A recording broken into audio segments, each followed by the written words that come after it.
Pagtatapos o simula, magandang araw po sa inyo, kape at pandasal na po. Ito po si Cardinal Chito Tagle.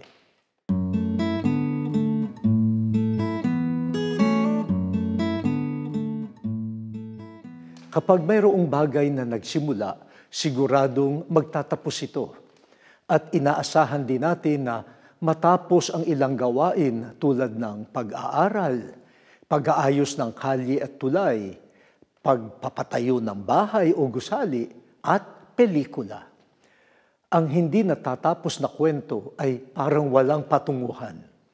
Subalit may pagtatapos na ayaw din nating dumating, tulad ng kamatayan. Pag pinag-uusapan din ng end of the world, parang ayaw nating isipin man lang ito. Dahil sa takot at kalungkutang dulot ng pagtatapos, kung minsan ayaw nating bumitaw.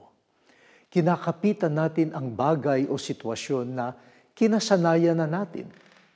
Subalit may pagtatapos na nagiging simula ng bagong buhay, bagong pagkakataon, bagong paghakbang, bagong sayaw, bagong umaga.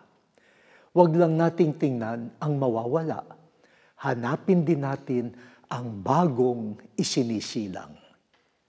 O Diyos, bigyan mo kami ng pananampalataya upang makita ang mga bagong simula at oportunidad na binubuksan mo sa amin.